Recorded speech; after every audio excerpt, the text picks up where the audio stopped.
Hello and welcome to Kitchen Counter Crafts. If you like this video, would you please like, comment, share, and subscribe. Today, I'm so excited to finally be inking up a pen I received for a Christmas gift. And it came like this, so I have not taken it out. I'm just super excited to use it. It came with 2 cartridges. Actually, I did open that, but I didn't take it out entirely. So the cartridges were in the box, and this is the Retro 51 Tornado, and it is the Pride and Prejudice pen. So if you have followed me at all, you would know that I am a huge Jane Austen fan, and of course, my Penabler friends at Pen Club in Oklahoma City, Kat, I guess not, I was going to not name people, but I just named Kat. She had this pen, and I did not know that there was a Pride and Prejudice pen. So here I have it in my hot little hands, and I'm so excited about it. And of course, there's Mr. Darcy and Elizabeth on the front. So excited. All right, so it has that information. This is a part of the Tornado line. This is inspired by Jane Austen, and without further ado, here is the beauty. And it has the cameo portraits on here. And by the way, that is a Austen cameo, so super cool. I don't know if you know much about Jane Austen, but she actually, I read several biographies on her, and on her characters, she would flip the male and female. So Mr. Bingham actually was a woman in her life, and she turned, I guess for anonymity, made her into a man, and then flipped all these characters. But Elizabeth is patterned after her. Anyway, all right, so it's not really about a literary review, but it is more about the pen review as it is. So we'll start at the top. Here's the finial, and it has a little, like a lotus type of a flower on there. I don't know if you can see that. Hopefully, yeah, there we go. Try to do these in the sunshine so that you can see them a little bit better, but it's got like almost, it looks like it's on glass. It's a very cool, a very substantial looking pen. And so it has a number on there, 119 out of 300. And then it has the Tornado etched in there, Retro 51. The clip is actually very nice as well. It's very tight. So it feels like a nice substantial pen. It is actually brass. Why am I out of focus? Get back in focus. There we go. I actually thought that this was like more of a plastic or even like a acrylic, but it is brass. So it's a metal pen. The etchings on it are honestly pretty divine. I'm just in love with it. Nothing on the bottom here, and like I said, the cameos just so lovely. It is actually, oh gosh, I just pulled that off. Okay, don't ever do that. You can actually strip the threads. I don't know why I just did that. So it does screw off here, and I don't know if it can post. Yeah, it can post. Okay, very nice. And what else do I want to share? It has a nice grip. It has just 51 on the nib. The sad thing is it's not marked that it's a fine nib. I don't see that anywhere on here. So better hold on to your box. Is it marked? I don't know. I can't tell. It might be marked. Let's see if I can pull in a little bit here. Yay or nay? It's kind of hard when you're literally just going blind because of age. All right, well, I have no clue. So there's the focus in, and hopefully you can see if it is marked or not. So I do not post my pens. I don't like to post my pens. I feel like it ruins the finish, especially on vintage pens. It can do that. So of the people on Reddit said that it did not have a converter, but this one came with one and also came with 2 cartridges. And I believe this one is from Goldspot. So they only had a fine left at the time of ordering, and I think a broad. So it is a number 6 Yovo nib. So you can actually, I believe you can take, well, I know you can take that out, but I don't know if this is a unit that, yeah, it can. There you go. So you can actually screw the unit out. Again, out of focus. So you can gently do that and replace it with whatever other nib you would want. So that's kind of a nice option. So let me grab a couple pens and then let's compare the size. All right, so when you have this not posted, what am I saying? When it is capped and closed, it is right about 5 4. So it's just short of 5.5 inches. And I wanted to compare it with, whoa, why is this squeaking so much? My lovely Diplomat Aero. If you're looking for a metal pen, really look no further than the Diplomat Aero. I do have a review on that beauty as well. And yes, I use it all the time. And so the Aero is right next to it. It's actually comparable in price as well. And then I have my handy dandy Pilot Metropolitan. And then last but not least, I always compare to the TWSBI. So there's the pens that are similar in size, and the Aero, as I mentioned, is similar because it is actually it's a lot heavier than this guy here.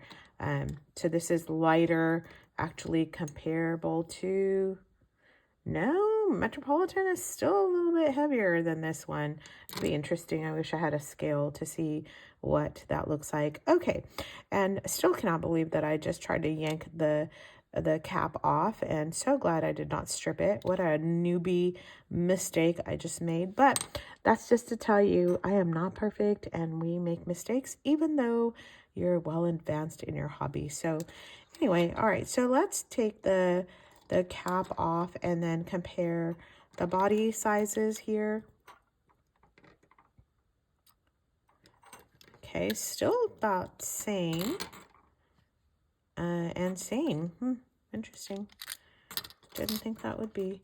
And the TWSBI is just a little bit larger. So hopefully gives you a pretty good idea of the size of the pen as well. So a nice size pen, I think.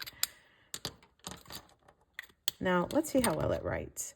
So I am going to ink it with, because Austen is British, I wanted to get a British ink and the new Canal Side made by Diamine.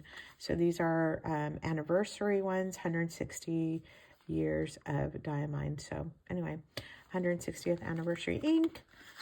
And yeah, it's a gorgeous ink. And let me just show you the bottle. So pretty. So pretty. Ooh, squeaky. All right. So if you have like sensory issues like I do with squeaks, just mute that part. All right, let me grab this and see.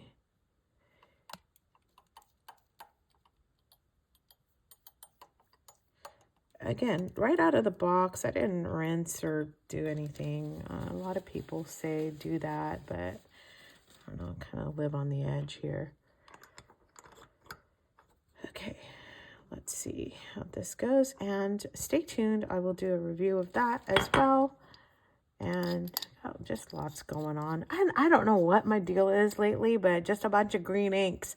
I have to say, though, I love green. So if you want to check out my latest review on the Endless Alchemy Mystic Forest ink. Oh, by the way, Retro 51 also sends this little thing about like what they're all about. And I have to tell you, I love their motto, and their motto is life is too short to carry an ugly pen. Ugh, cannot talk. So love the motto, and I agree. And I think that's the whole thing with this Pride and Prejudice pen. I mean, yeah, it's a Yovo nib, and yeah, it's on an expensive side. So at the time of filming this video, this pen is approximately 130 US dollars. Personally, you can get a Pilot for that. I'm just like, I don't work for Pilot. I should work for Pilot. I love Pilot pens, but then again, Jane Austen wins, so what can I say? And I love that Jane is on top here so that you can, you know, stare at her and you don't have to look at Mr. Darcy. But anyway, I do like Mr. Darcy as well. All right, don't know what I'm saying. January 8th today, 2024. Writing quite lovely. All right, so this is, I want to call it the Jane Austen pen, and it's not. It's the Pride and Prejudice fountain pen. I can't believe I have a Pride and Prejudice fountain pen. It's so great. All right. Okay. Let's see. Ink is Diamine. Canal side. All right. And then let me zoom in here so that I can give you a move my rose, my aesthetic out of the way. That is my anniversary rose. And it's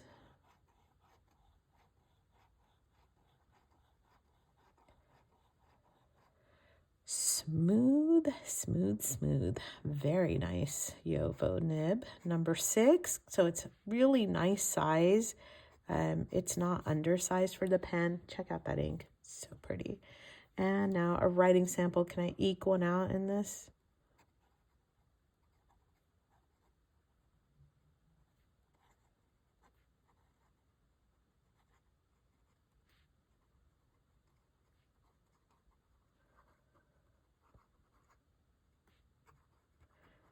I kind of feel wrong putting the Quick Brown Fox on here. It should be an Austen quote, but I have to tell you, just a tiny smidge of feedback.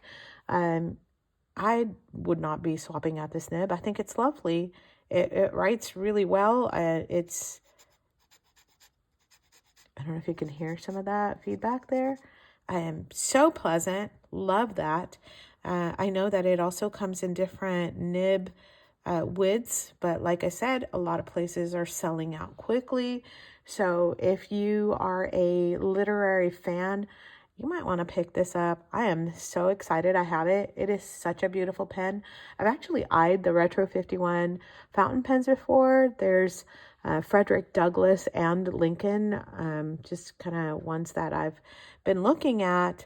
They also have a Tudor one. So kind of a big fan of, you know, the Tudor dynasty with Henry VIII and all the beheadings. And so, yeah, there's another pen that has the Tudor motto motif on there as well. Am I glad I have this? Absolutely. Is it worth the price? That kind of depends on you, how much you like Austen, how much you like Pride and Prejudice as a book, and what your thoughts are on that. But for me, yeah, I'm thrilled I have it. I'd buy it again.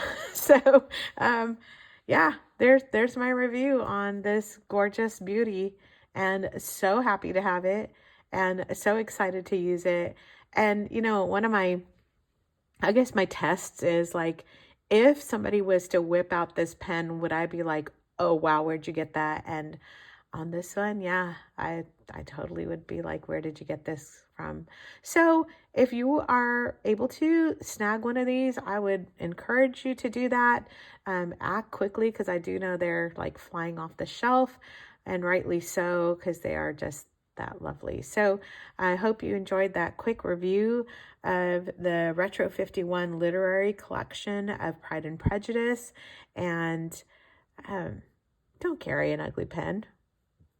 Just don't do it. there's no need for it, especially when you have one that looks like this. So Kat, thanks for pointing it out. So glad I was able to swat one up, or snatch one up, I should say.